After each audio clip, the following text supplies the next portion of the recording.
We've taken our recent webinar on stock compensation planning and produced 5 topical segments.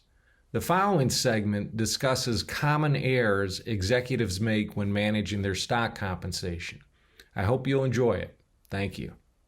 I want to now move on to looking at some real life mistakes that we all want to avoid. And I want to preface this by making clear that the executives that made these mistakes, they're not incompetent. The complexity of their stock awards, the time commitment required to manage personal finances, all these things can lead to mistakes, and they're often caused simply by an executive's demands at work.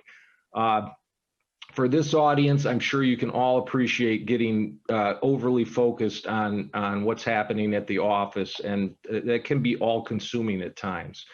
The first mistake I wanted to highlight, and this is a real-life example, is just the simple failure to accept a grant.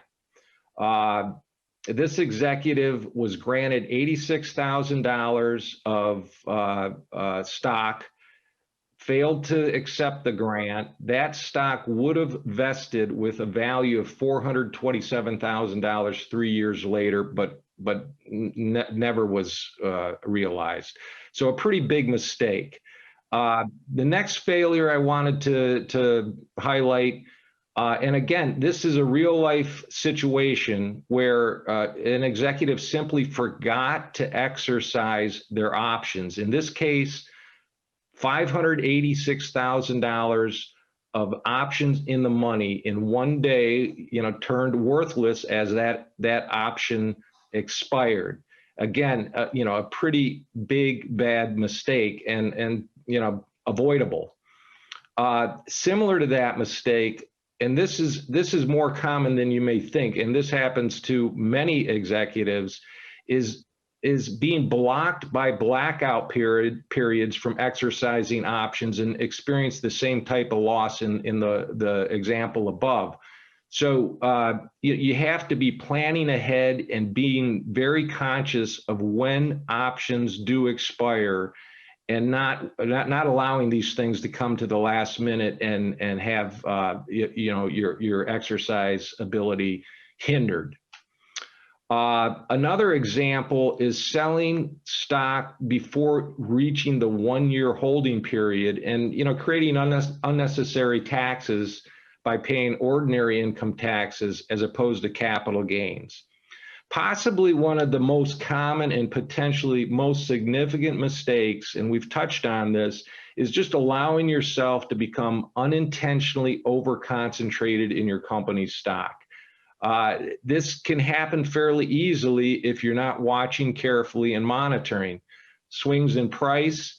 And one thing I'd like to highlight that I don't think, many executives don't think about is the complicating factor of trying to figure out how to treat unvested shares in your overall exposure to stock. So in some instances, unvested shares are pretty certain to vest and become part of your ownership. Other instances, based on how far off the vesting is, or performance requirements, can be pretty much pie in the sky and ifs and buts. And there's just no pat answer regarding how to treat unvested shares, but how you treat them can be very have a very significant impact on your risk. Another example I wanted to give was just simply not reporting your company's stock transactions properly on your tax return. You need, if you have options, if you have RSUs, whatever your awards are, you really need an accountant who is on top of that. Although these errors are correctable, you can make mistakes which cause letters from the IRS demanding huge amounts of tax payments.